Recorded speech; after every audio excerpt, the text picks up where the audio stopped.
you for joining us. Kevin is back. He's got huge news.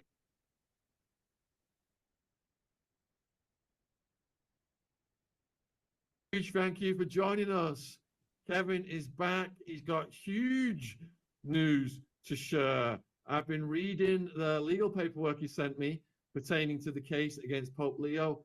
It is hard-hitting, graphic, stomach-sickening in parts of it, but he's laid it out legally with his witnesses. Absolutely mind-blowing.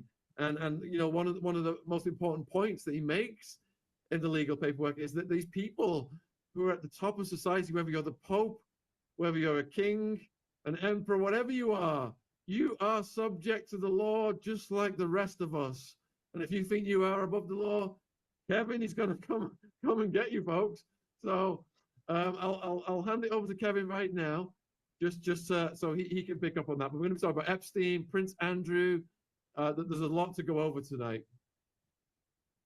Hi, Shaun. All right, Kevin. Yeah, thank you for coming back. It's great to be back, especially right now. What I'm going to talk about today is a report. It just came out from the International Common Law Court of Justice. Now, as folks know from previous interviews, the court convened in the summer to look into new evidence against the present Pope Leo Robert Prevost, but also his accomplices. And the further we dug on this, the more tunnels we discovered. And what's incredible is we now have 10 eyewitnesses who've come forward, and their evidence is in this report we're going to talk about today. 5 of these people are survivors of this Ninth Circle cult. And in other words, they were used in the ceremonies, kept alive after for different reasons. And the other 5 are actual insiders. There's a former member of the Ninth Circle. There's a Vatican employee, an informant in the Italian government, an Interpol investigator, and a research scientist with Pfizer Pharmaceuticals. Now, the reason those are all interrelated is we've discovered that this Ninth Circle isn't just some arcane satanic cult. It was very integrated for many years with the military, with a lot of the mind control experiments to find the limits of human intelligence in order to control it. But there's more than that going on. There's actual soul captivation. And we're going to get into this. We have a map of the grotto beneath the Vatican. It's showing a thing called the Tomb of Lucifer, where all these things take place. The term Ninth Circle, in the Latin translation, it's nonus perfidia. Now, in Latin, that means not the Ninth Circle, it means the ninth betrayal. And by betrayal, they're talking about to go down through hell, you keep sacrificing or betraying the things that make us human. You know, like love, people know about, so-called 9 sins, greed, gluttony, lust, all that stuff.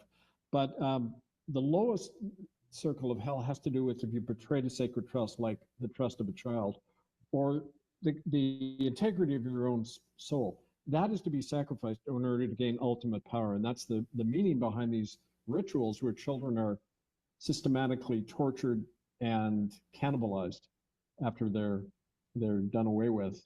So let me just give a little brief overview. And for folks who are watching, don't forget, this report is now posted online, murderbydecree.com under ITCCS updates. You'll see, if you go to that interim report of the special prosecutor. So please read along and look at some of these images and the evidence we're going to be talking about. The case had to do with 2 aspects. First of all, the guilt of Pope Leo himself, Robert Prevost. And then out of that, all of his accomplices. And we're talking people like King Charles now, Charles Arthur Windsor, Prince Andrew Albert Windsor, archbishops like Timothy Dolan, who's a good friend of Donald Trump's. Trump himself is mentioned in this adjudication as being a participant in some of these activities. Top cardinals like Pietro Parolin, Bernard Marx, Jeffrey Epstein was a participant in these things, along with other officials of the church. And we mentioned Big Pharma because they were using the ceremonies as a way to test out various drugs. And they were, again, part of this whole military use of the Ninth Circle rituals. Let me start with, that first image you have of the present Pope Robert Prevost as a newly ordained member of the Augustinian order meeting John Paul II. This is in 1983, the picture right after the Prévost ordination. Now, according to the first eyewitness, we call him Witness A, while still a novice in the Augustinian order, Robert Prévost, that's him on the left, the present Pope Leo XIV, was observed by Witness A participating in an induction ceremony of the Ninth Circle on October 17, 1978, in a grotto chamber beneath the Vatican. The ceremony was presided over by Karol Wojtyła, that's Pope Paul II right there in the picture, who he had just recently been elected the Pope.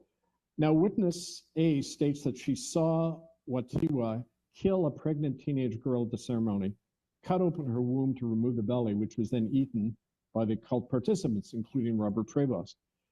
Then Prévost spread the baby's blood on the Witness A and beat and sexually violated her. She positively identified Prévost from a photo of him taken during the same period, this photo here.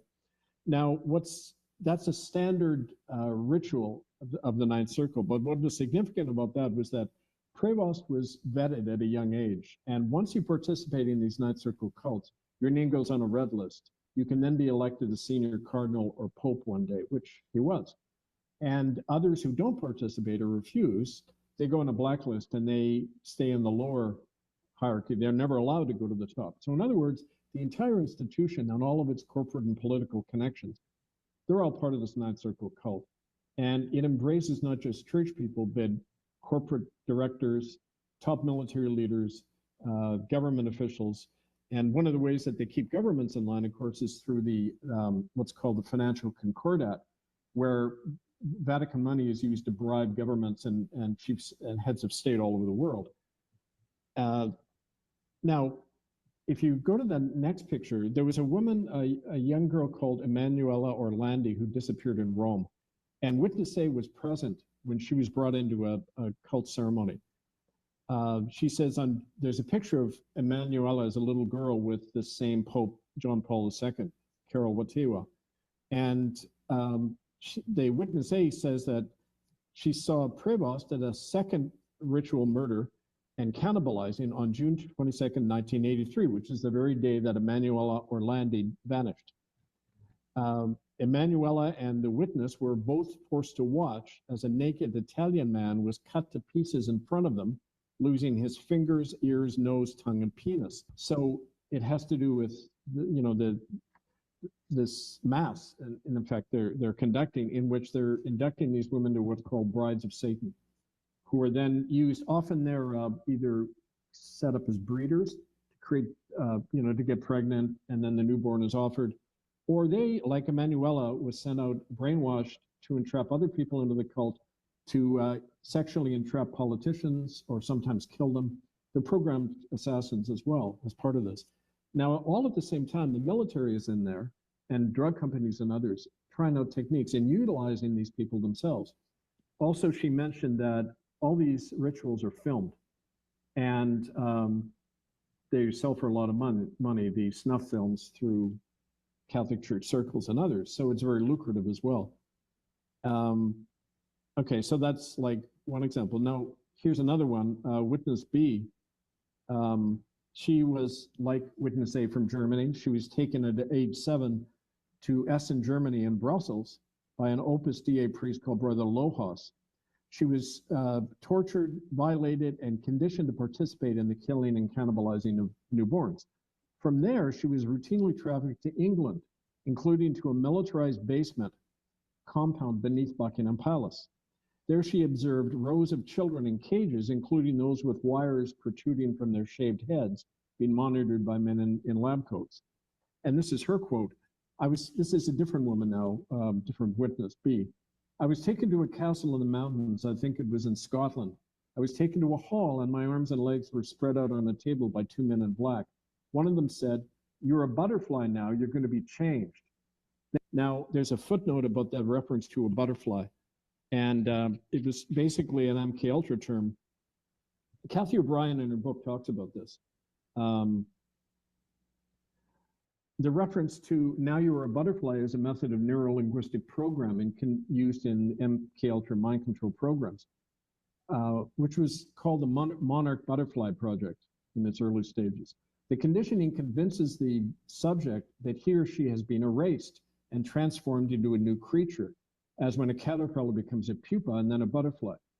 Or to quote Kathy O'Brien in her book Transformation of America, "From a worm to a lovely flying creature."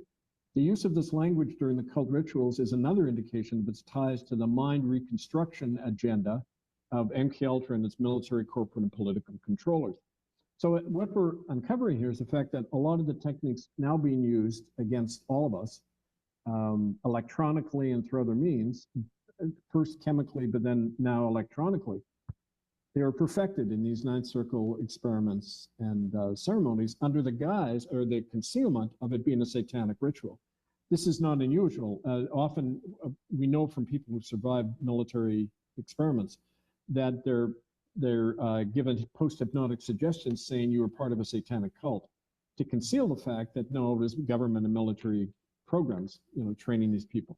So, that's kind of self-evident after you look at all this. Now, moving along, we've got as well, let me get on to witness C. And I mixed up my papers here, so just give me a moment. Did you have any questions or anything? Feel free to jump in, Shaun, while I'm finding my stuff here. No, I'm just, the level of what you're saying, it's absolutely horrific. Yeah. And I'd just like to reiterate, for the viewers, we've got almost 2,000 watching live. And all of Kevin's links, books, you can support him, all in the description box below this video, folks.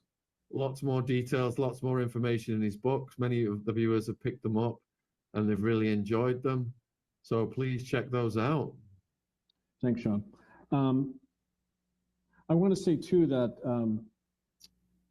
the two of us who helped put together this report for the special prosecutor, myself and another man who's the administrator for the court, George Dufour, we're aware of the fact that we're treading on new ground here, and there's a lot of danger involved for ourselves and the cult witnesses, right? The people, the women who survived these things.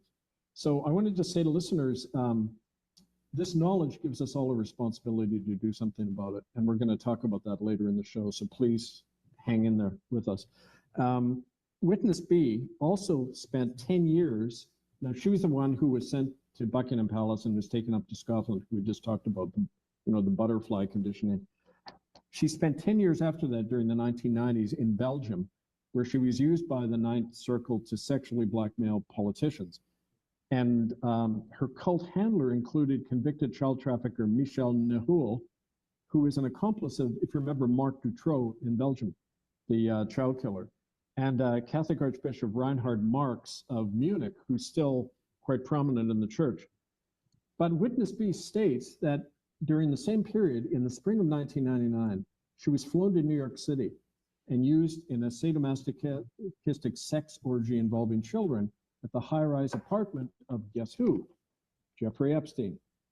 Eyewitness B said that both of them knew children were being violated and done away with at this Epstein party, spring of 1999 in Manhattan. Now, just a supplemental note on that, Trump's association with Epstein spans decades. Since the 1980s, he regularly socialized with Epstein, who described his, quote, long-standing and deep relationship with Donald. Epstein trafficked and violated a woman called Virginia Giuffre at Trump's Mar-a-Lago residence, where she worked there as a spa attendant. According to Second Circuit Court of Appeals documents filed in 2008. Now, this Virginia Giuffre was in the process of bringing this out when she suddenly died this year, April 24th. She was in a custody battle for her own children, and then she, quote, commits suicide. Now you're going to see the body count rise. It's going to be like the last scene in Hamlet by the end of this, because there'll be bodies all over the stage, all of them tied into Trump, including two bankers for Deutsche Bank, who died when the news began to break about their association. So anyway, that's more on that. But as part of that, let's talk about witness C now.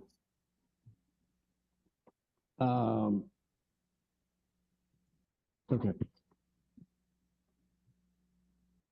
Prince Andrew, a documented participant in the cult's child killing activities, as we mentioned before, witness B taken to up to Scotland, you know, the butterfly thing they did, and where both Prince Andrew and Charles were present. Now, Prince Andrew is a documented not only participant, but a friend of Jeffrey Epstein's, as we know. Andrew met Trump on many occasions, according to the sources. Trump contradicted himself when asked by reporters about his relationship with Andrew. He said at first he had never met the prince, and then he said he's a fun guy to be with. You know, another one of his gaffes. But that whole aspect of it isn't just about Trump. It's the fact that heads of state all over the world are tied into these Ninth Circle activities. So we're not just talking the church officialdom, but state and big money as well. Now, witness C, this is not a victim, but an insider in the Ninth Circle. So don't forget, in order to function, they have a whole support network around them. They have Vatican officials who set up safe houses, who buy off police, who provide the children, get rid of the remains, all that. This witness C was a former member of that support group around the Ninth Circle. He was present at the same ceremony in June 1983 where Emanuela Orlandi and the first witness were witnessed the killing of that Italian man. He confirms their accounts that this man was tortured to death, including by the present Pope, Robert Prevost, and John Paul II. And he claims that there was another sacrificial victim at the same ceremony, a homeless man delivered to the cult by the Italian Carabinieri police. Witness C, the cult administrator, also adds the following. The June 1983 event occurred in the Vatican necropolis, which is directly beneath the obelisk in St. Peter's Square, the so-called Tomb of Lucifer. Now, do you have that map, the schematic map? There was two of them showing the grotto beneath the Vatican. And it's interesting, that's where I, without knowing, I conducted that exorcism in 2009, directly above this thing. And, you know, the hurricane hit the next day, tornado hits Rome the next day, because we're at that energy point. And if you look on the map here, you, kind of halfway down on the left, that's what's called the tomb of Lucifer. And I think if you go down a bit more, you'll see a colored image of it on the next map down. Oh, there was another one, I think. And anyway, this tomb U is pre-Constantinian. In other words, it's before the Church of Rome was ever created. It's from Roman times. And in effect, and the scuttlebutt, according to the witnesses and others around the Vatican, is this is a entry point into an interdimensional portal, in effect. It is the way into hell. And that's one of the sources of its power. The witness C says, like all the rituals since 1962, all of the Ninth Circle ceremonies are held right there. The entire event is filmed and stored in the cult's secret archives within the sub-basement storage vaults of the Vatican Library. And of course, as I mentioned, they're used in snuff films. But they're also used to record everyone present so they can be controlled. Anyone who shows up can then be blackmailed and that way ensure their loyalty. And so that, in terms of where we're talking right beneath the Vatican in St. Peter's Square. Okay, now with the same witness who is the working with the support group around the Ninth Circle, he states that two future Vatican prelates were also present at this 1983 ritual at the cult. The guy who's presently the Vatican Secretary of State, Pietro Parolin, who was then a law student at the Pontifical Academy in Rome, and a future archbishop and close associate of Donald Trump, Timothy Dolan. Now, Dolan is a New York archbishop, and he was the one who Trump was pushing to become pope, because they're good friends. They're both participants in these rituals. Timothy Dolan was present at this cult ritual, according to Witness C. And he was, again, a young priest and actually a secretary at the Vatican, quote, embassy in Washington, D.C. So here's the thing. These guys are connected at a high level diplomatically. That's, is that Dolan? Yeah. Or Mark, right here. They get these guys into high diplomatic positions so that they can influence governments directly. It's all strategically, they place their ninth circle flunkies in very strategic positions of power. And yeah, now Witness D is our police source. He's actually still within Interpol, and he confirms that the Belgian and Italian governments contain closed files that's got lots of evidence about the activities in the Ninth Circle going back to at least the 1930s. Now, he also provided evidence that there was a log, I think I referred to this last time, there's an actual log in Latin contained within the Vatican Library that the prosecutor has obtained a copy of. And it lists all of the Ninth Circle rituals going back to December 1869, including the list of all the participants. And it's one of the other reasons we know that the present Pope took part in these things. In effect, every Pope does take part, but you can't become the head guy unless you have.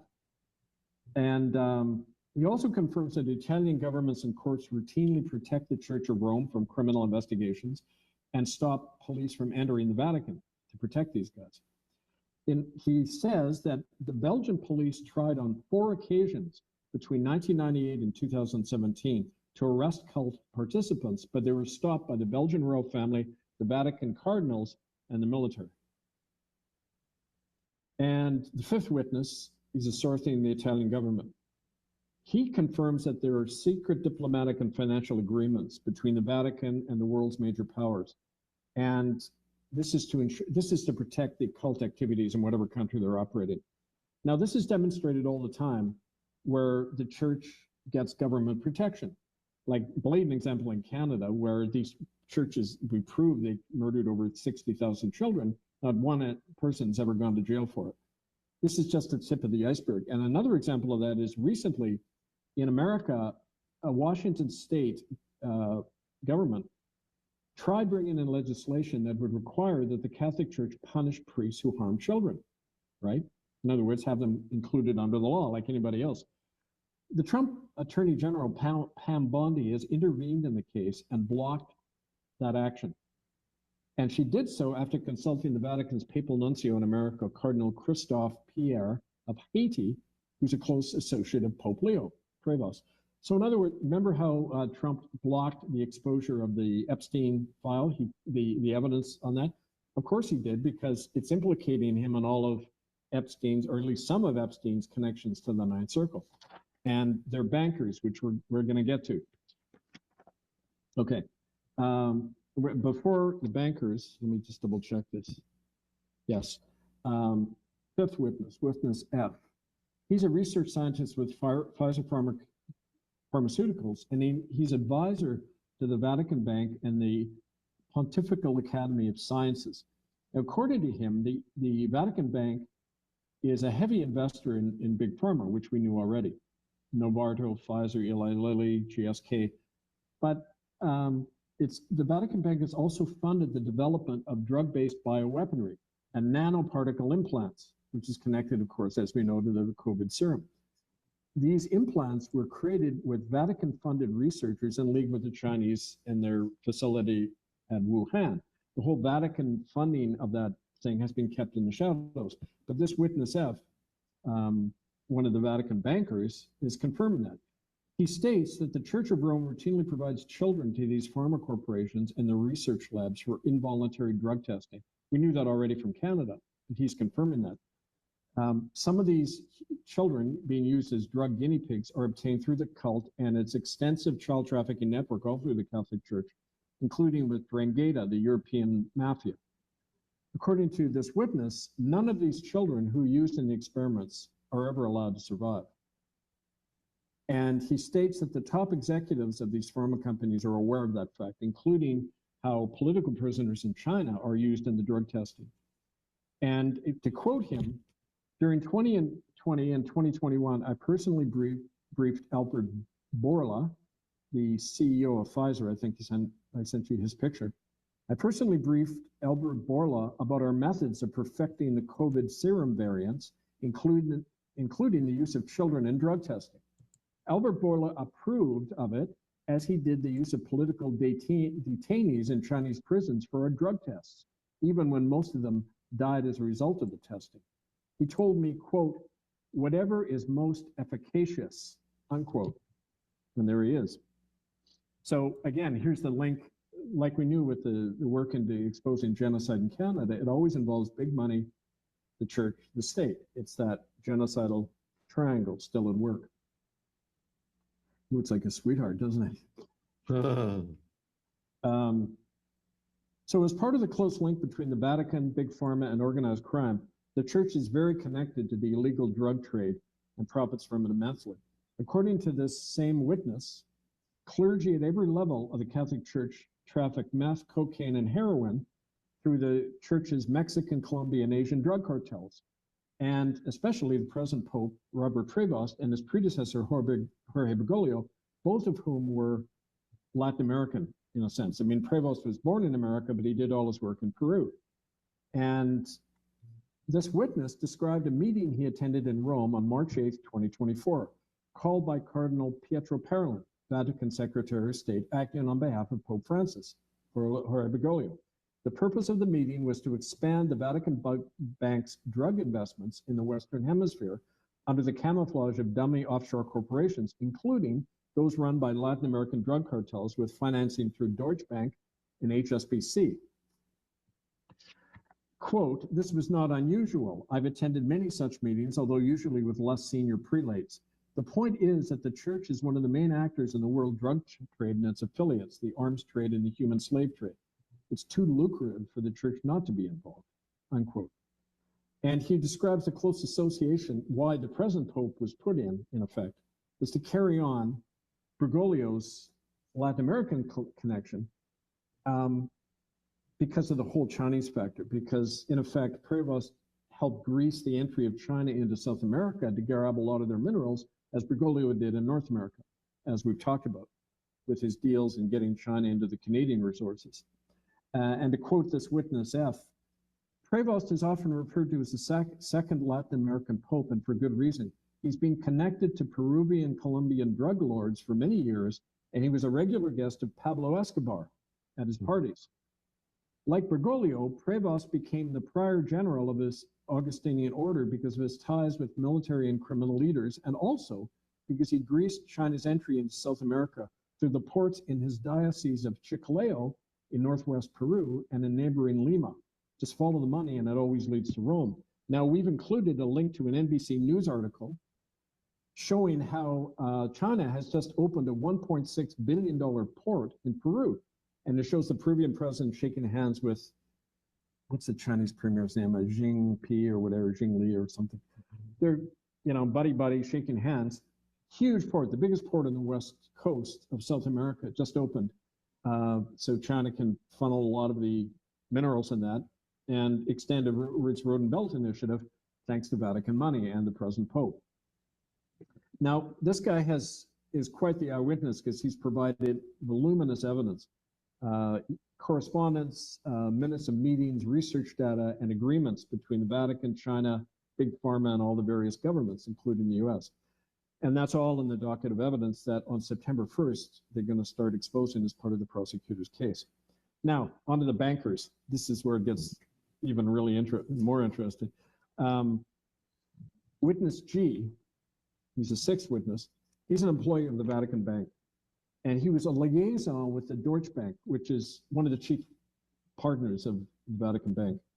He has personal knowledge of the murder of two Deutsche Bank officers, Thomas Bowers and Valentin Brockschmidt. And they were killed by the Vatican's covert agency, Santa Alianza, or the Holy Alliance is their name. And I think they've got a picture of a bunch of these guys that I gave you, if we could put that up. This witness said that these two officers of the Deutsche Bank were killed by the Vatican Santa Alianza agency under the direct orders of Jorge Bergoglio, Pope Francis. because both Bowers and Brookschmidt were tied to controversial loans to Donald Trump from Deutsche Bank and its secret Russian and Vatican investors. Now, one of these bankers, this first, here, when pictures come up, I'll explain who everybody is. So I've got 2 emails with pictures. I've got 4 pictures in one email and another picture in the email you sent when I was live. Is there another email I've missed? No, put up the 4 images. That's fine. We can use those. So the images are the Pope, the one we've already used at the beginning, the map, and then we've got the survivor image. It's these images right here. I don't know if you got those. You can see those in what I sent you. Let's see. Yeah, I don't have that one. Okay, maybe I'll just zoom in a bit here. Okay. This guy on the left is the head of Santa Alleanza, Domenico Gianni. He puts a hit out on people. The 2 Vatican bankers are in the middle, Valentin Brookschmidt and Thomas Bowers, and there's Donny Boy on the end. Now, Brookschmidt, one of the bankers, had provided FBI investigators with hundreds of documents about the connections between Deutsche Bank, the Vatican Bank, and Donald Trump. He was working with the FBI, but then he was found dead in April 2022. The other man, Thomas Bowers, was a close friend of Trump and Epstein, who was also found dead in Malibu on November 19, 2019, just 2 days before the story of his relationship with Trump and the Vatican Bank loans was about to go public.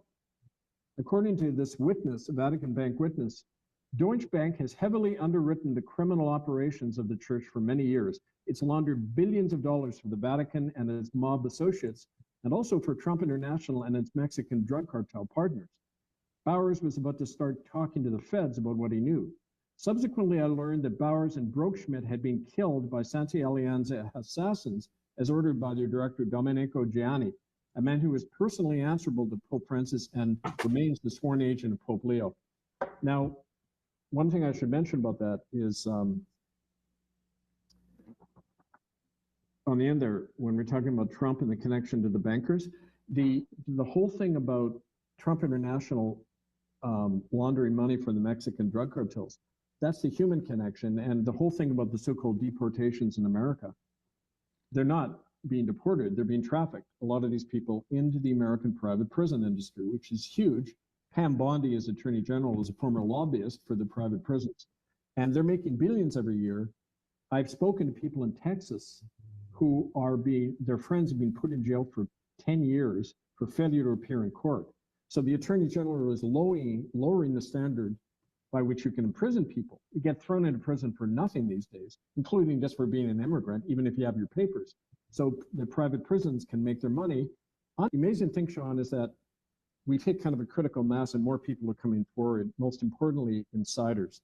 And the thing I wanted to close on, and then we can talk, is we got these people to approach various governments in Europe. And if you remember, the reason that Ratzinger stepped down was we had the Spanish government on board, and the Spanish government had contacted Ratzinger saying he could face arrest. We now have 2 other governments who are willing to provide security. So we've learned that Santa Alleanza, that the Vatican Assassination Bureau that I mentioned, and Domenico Gianni, the head of it, who killed the bankers, they're tracking us. They're already beginning to did what they tried to do in 2012, 2013, and shut down the court and get rid of witnesses and us. And we have now better security in place. We have guarantees that they're providing security forces that we're going to deputize. And in fact, they will take down Santa Alleanza if they try anything against our court. And they've been notified about that. Hopefully that'll provide more protection for more of this to come out, more people to come forward, right? All right, so just to corroborate a bit of that then. So I've written a book called Pablo Escobar's Story. It's the longest book ever written about Escobar in the English-speaking world. And when I was researching it, there was so much money coming in from the cartels to the Catholic Church that the priests started to change the saints they were devoting the masses to the patron saint of the dealers. And the priests who did that so much money came into those masses that the other priests saw what was going on, and they started to devote their masses to the patron saints of the dealers. And they would give the dealers little cards of the saints that they said would protect them. And before they went out and did their hits, the hitmen, they'd go to the church, they say the prayers, they get the card, and they think that would, that God had their back. And it was all just one big financial money go around, like you're talking about, Kevin. It's always been that way, Shaun. That's exactly what they did in the Middle Ages. Before they would bombard a village of indigenous people, the priest would bless everybody. They gave everyone the chance to convert. And if you didn't, you get bombarded and destroyed. And they had the patron saint of the ship kind of blessing it all, right?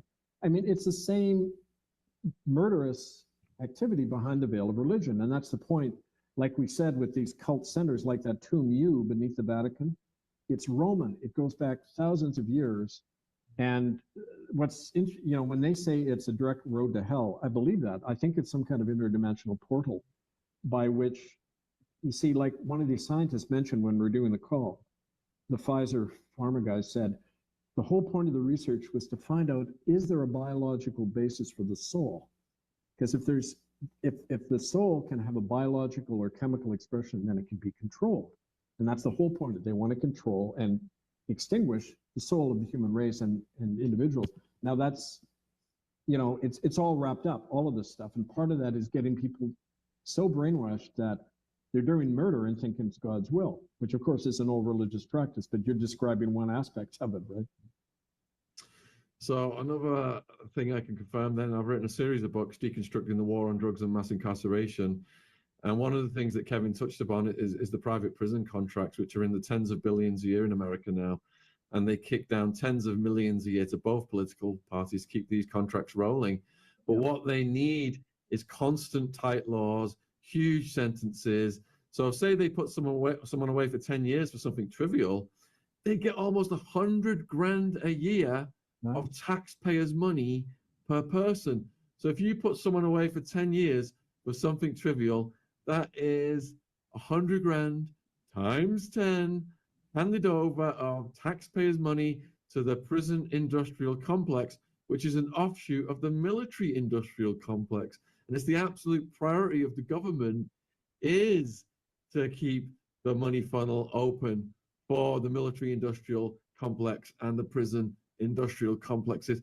So, whether the states are softening on people smoking the green, for example, they have to compensate for that then by tightening laws in other areas to keep the prison population full.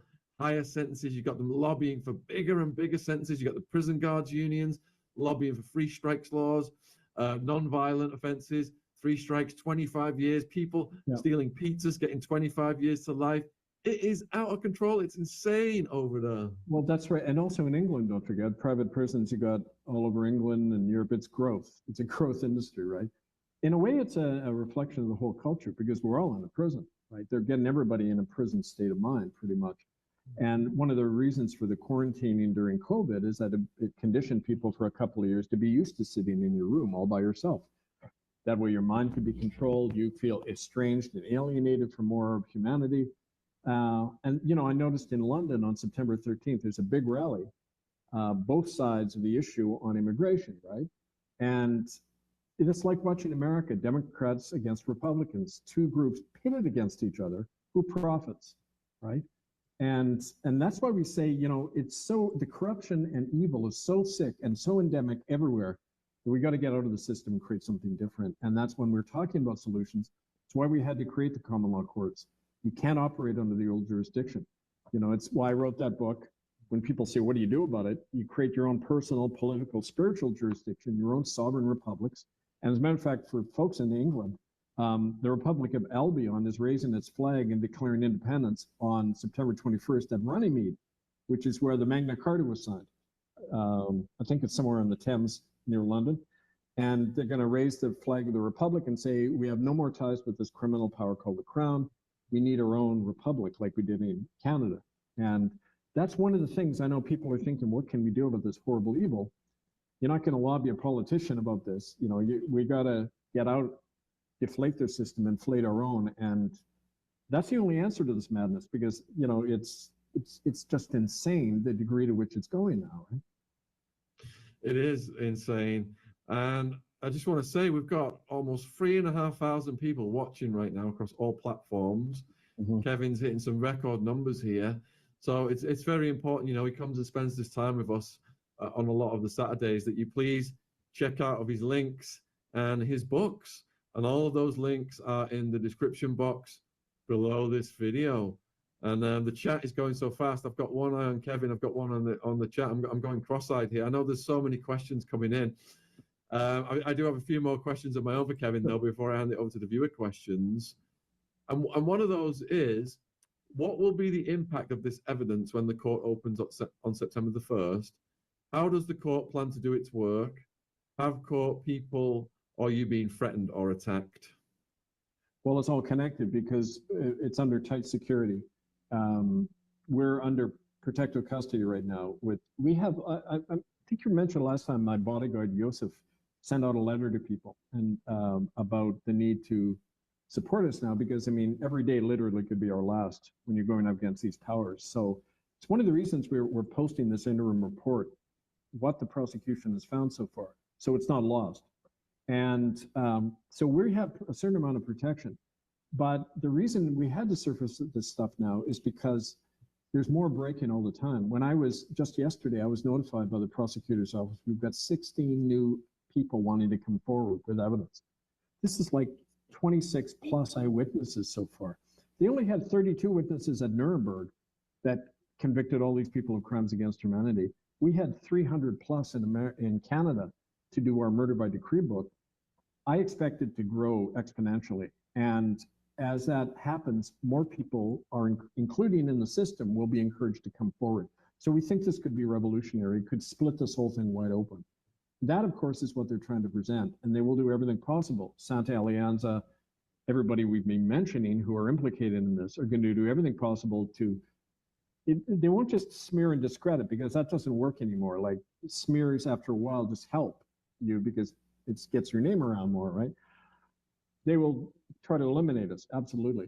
And so that's why I say everyone listening has a responsibility to act on this.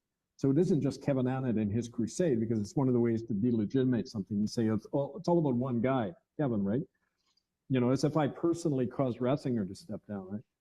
It's a lot of people working together, but those of us who are the public figures of this need to be a catalyst to have others come forward. And now, as everyone is waking up to, now is a turning point in the world. We're going to either head towards total corporate slavery or self-governance, and part of that is justice, bringing to trial and locking up forever these child murderers and even more vile things, which we didn't even get into today. Some of the closed evidence that'll be coming out after September. It's beyond belief, and affirms to me the satanic presence in a lot of these things, right? And so anyway, that's more of the same. So are the British authorities going to allow you entry into this country next month? We'll see. Some of the people, like, I'm coming to Europe anyway to work with the court. Actually come into Old Blighty. People have said, Kev, you better take a submarine and land off the coast of Cornwall somewhere, because they're not going to let you in. But what we want to do is, wherever I do come in, we're going to make it totally public and have cameras there and everything. And if they want to lock me up in a prison, fine, let's all go to the prison. And it gives us more exposure. And that's, if they were smart, that isn't what they would do right now. They would set up their own substitute. This is what always happens. They set up their own version to co-opt and contain an issue, like they did in Canada. Now they're saying, oh yeah, we know all about these horrible things that happen to children. And we've apologized and blah, blah. It's redirecting rather than denying. And we can expect that when you start getting effective for the controlled opposition and substitutes to rear their ugly heads. But I'm going to try it. There's no reason why I should be kept out of the country of my ancestors. I don't intend to be kept out. So how is your work with the Republic here going? Republic of Albion, I tell you, the confidence and courage I've met in people. We've been having calls all over Scotland, Wales, Ireland, Northern Ireland, and England. And people are ready to go. Like they're going down to that big rally in London on September 13th with the message that, look, yes, cultural sovereignty is important. We have to hold on to our identity. You know, the whole issue of immigration that immigrants used, brought into an area where they don't have any knowledge and everything, inciting racism and hatred and all that.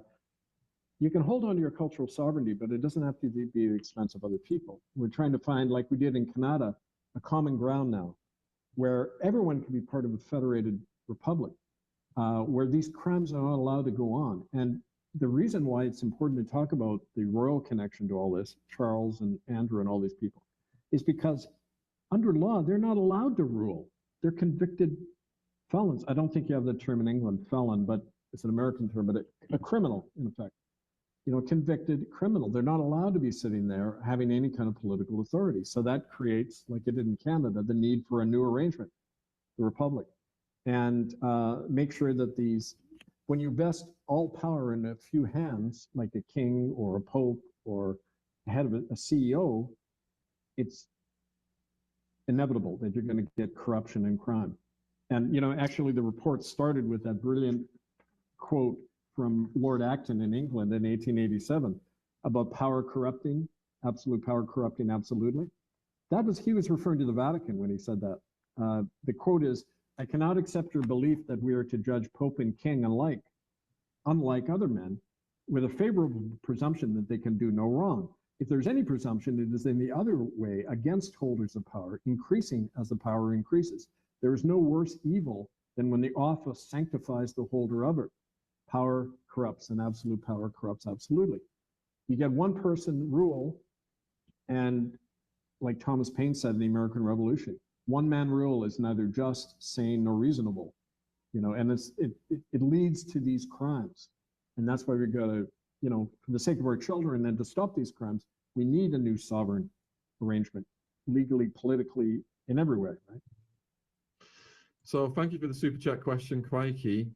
Are rituals done under the Washington Monument in America? They're done all over, but that's one spot because, as you know, energetically, it's linked to City of London and St. Peter's Square. So absolutely it is.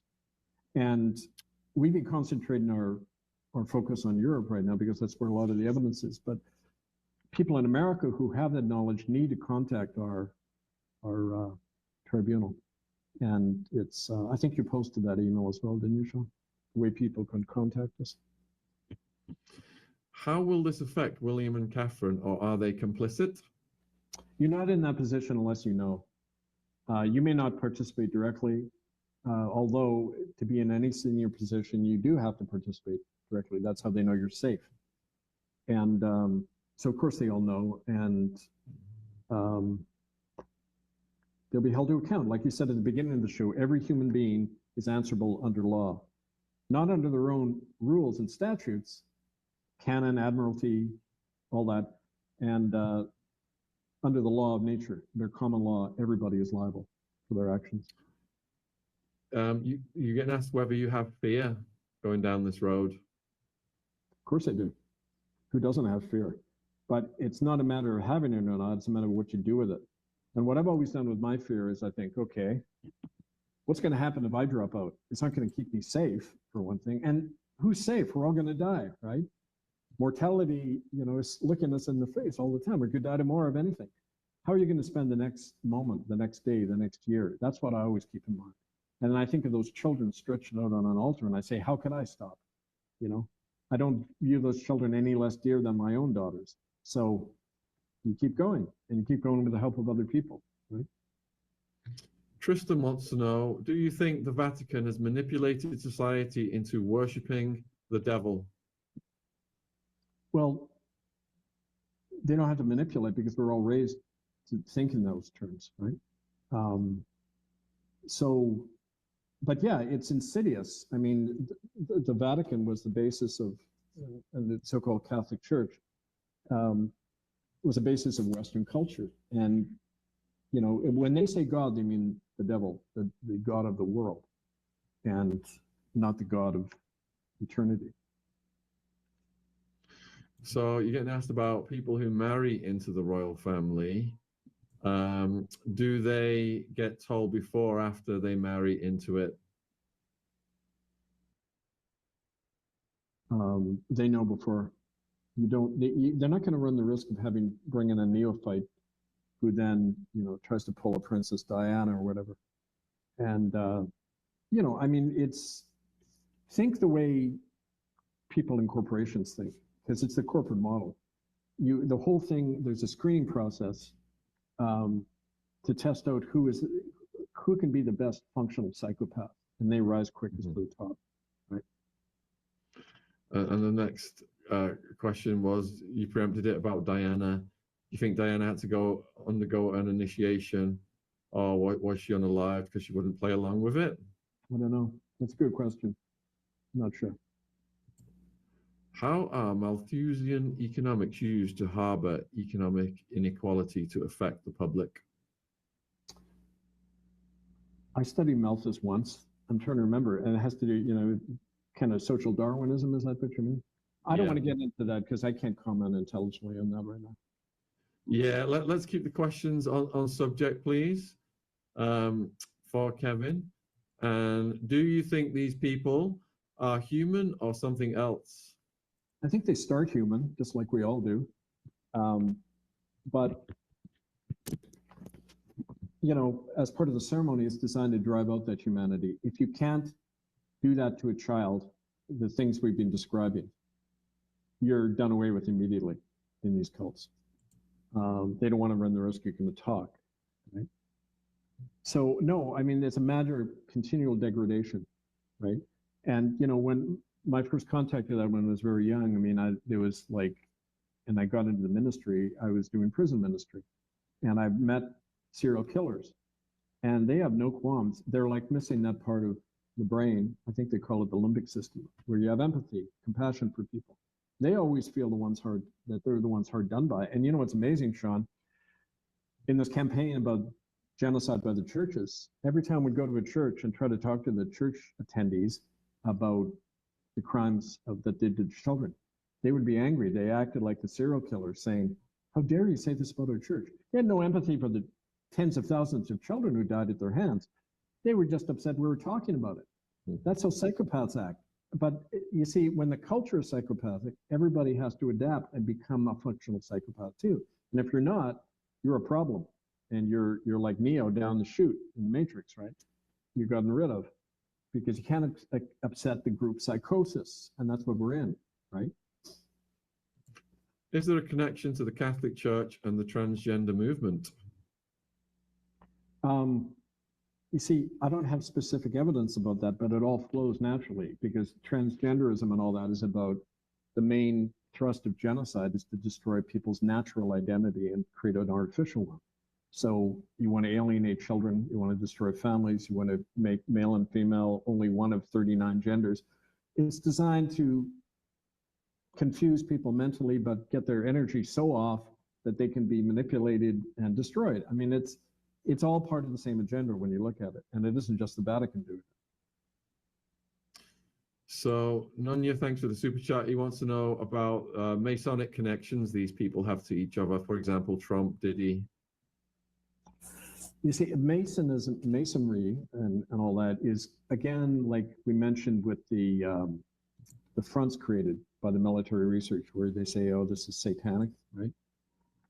It's a convenient bugaboo, to say they're Freemasons. And in fact, yeah, I mean, it's a cult like a lot of others, but it isn't. It's distraction to get focused on one particular cult and not look at the pattern happening through the entire culture, right? Was John Paul II also committing SRA? Well, that's what we've been describing, and and I wouldn't call it abuse. It's a lot more serious than abuse. Got to be careful of the language. It's programming you to think it's less than it is. Susan wants to know, is this global? Of course. Okay, Glasgow, what is the proof of all this, with all due respect? Proof. Eyewitness testimonies, corresponding evidence, documentary evidence. and forensic evidence, bones. The three things that we provided in Canada, which proved definitively that genocide happened, so definitive that even the Pope and Prime Minister used the word genocide to describe it. And those are the three elements you need in a court of law: eyewitness testimony, archival documentation to confirm the statements of the eyewitnesses, and forensic proof. It's all there, as you'll see after the court begins in September. Is it fair to say that religious orphanages were created for nefarious purposes from the beginning? Yeah. If you believe children are born evil and anything can be used to, quote, save their souls, then any method is justified. But it means brutalizing at a very young age. Rulers have need of that. That's why there's always been a close tie between church and state, because they need the population brutalized so they can be kept in line, right? Function of religion. Do you believe Robert Pickton has any ties to these people? Well, people may not know who that is, but he was one of the serial, they claim the Pickton family took the fall to a lot of disappearances that happened, mostly against Native women on the west coast of Canada. And we know Robert and Dave Pickton and Willie Pickton, who died in prison conveniently, were fall guys. They were on the body disposal crew of a much bigger network involving former prime ministers, mayors, Canadian senators, top Catholic archbishops in Canada, cardinals. And I've talked to the undercover guys who went in there and saw this happening for himself. You know, so I mean, it's the same pattern all over. You need a decoy. Right?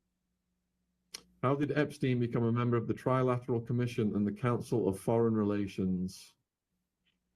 Oh, you know, I guess. I don't know. I don't know enough about his history. I just know about recent stuff we've uncovered about his involvement in the Ninth Circle and Trump and all that stuff we've discussed.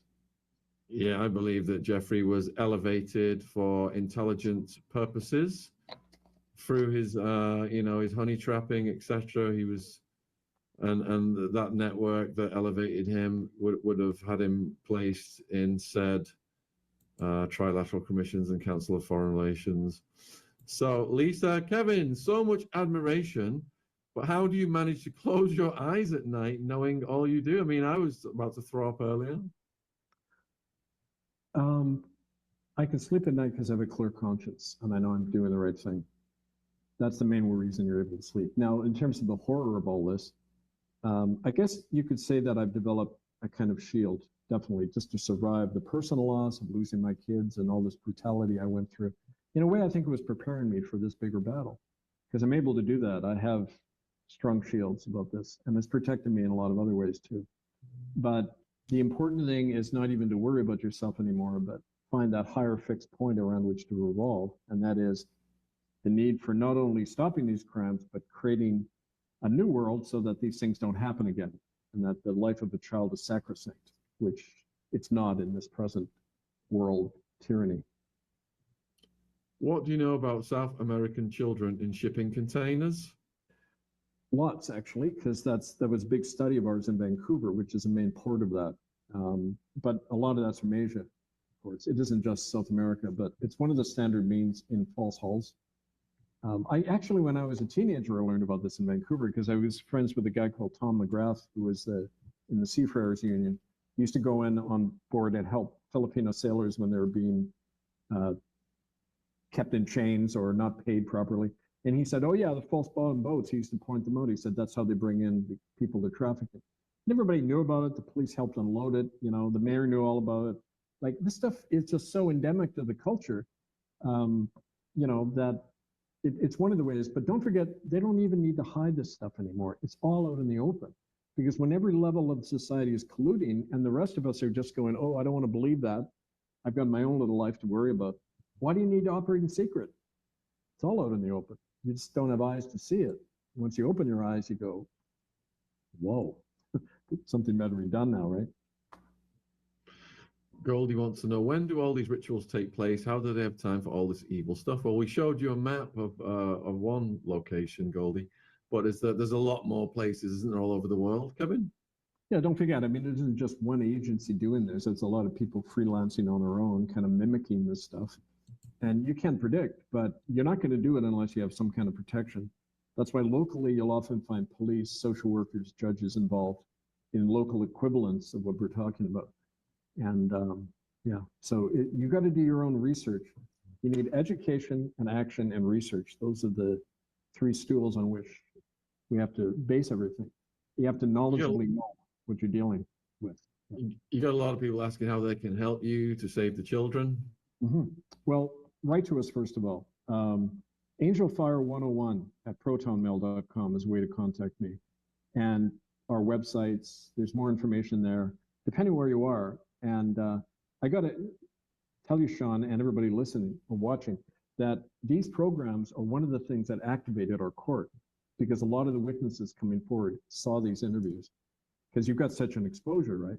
And so I want to say the power of knowledge, getting it out there.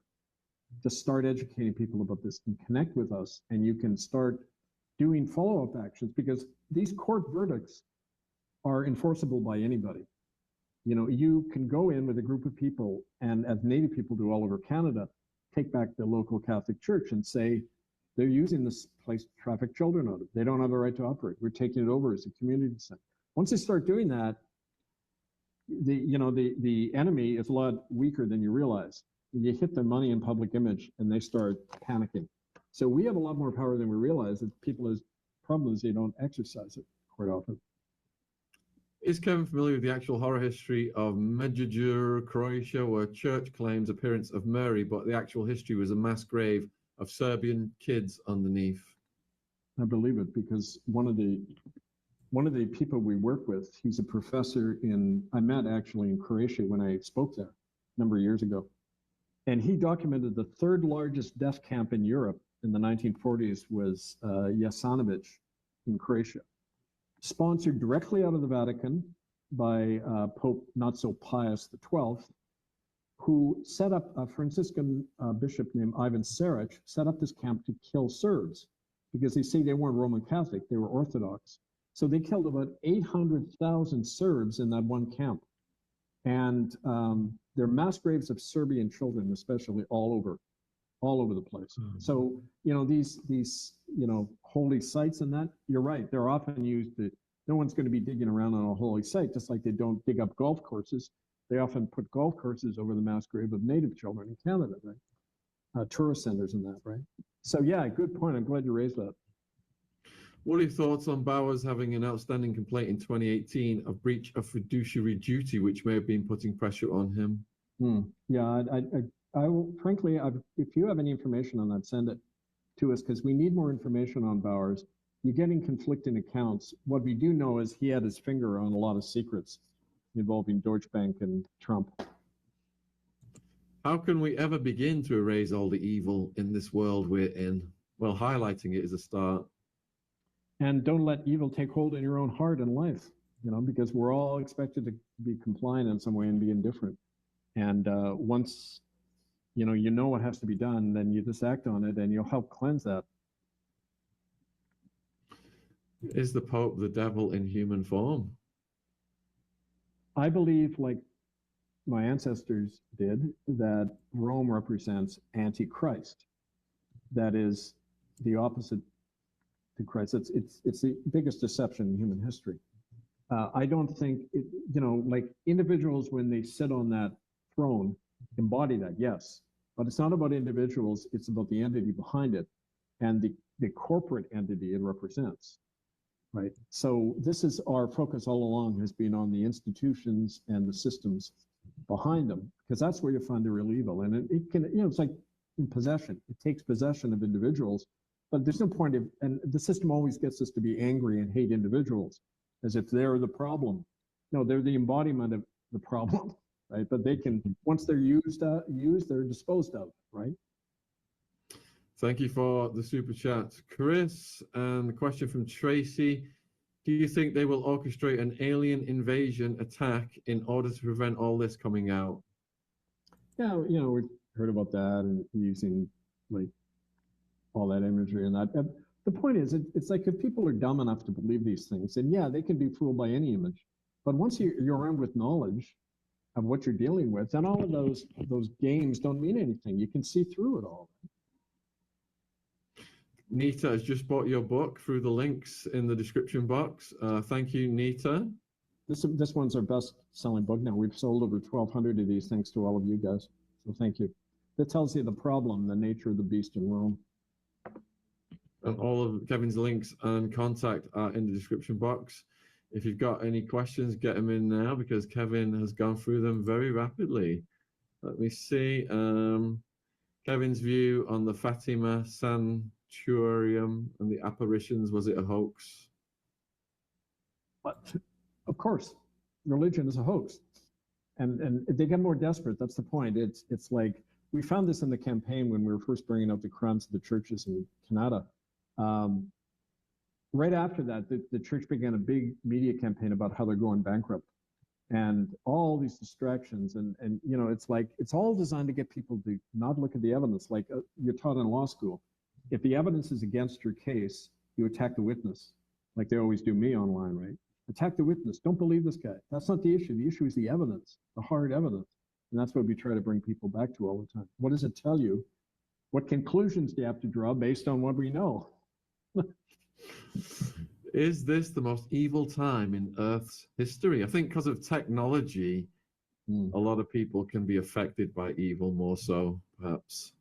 I don't think the evil ever changes its nature. It embodies, you know, the nature of what we're dealing with. But you're right, the technology allows it to be far more effective. We're undergoing a period now of a revival of kind of neo-fascism all over the planet, right? And the hatred and the whole corporate thinking. We're free. Do you remember, I don't know, when I was growing up, there was so much more variation in what people were able and willing to say publicly. They weren't afraid, you know? And now it's so shrunk down to like censored fear everywhere, you know? It's like, you think people would be sick of this, want to throw it off and just start again. And that's what we're hoping to encouraging people to just get out in nature, folks, with animals and children and start living again. Be human beings, you know? That's your best assurance is that. Indeed, too much Orwellian doublespeak. Yeah. Why is this only coming out now and not years ago? It did come out years ago. We've known about these things for many years, but it's achieved a new platform. And like I say, the details put forward by the witnesses that I talked about today, that's been recent because of this exposure we've gotten through Shaun's show, but also we reach a critical mass. It's the law of nature. You know, enough quantitative changes eventually creates qualitative change. And boom, suddenly there's a whole new reality here. And we have to ride this wave because that's when things really change and when you can shut down these horrendous things, you know?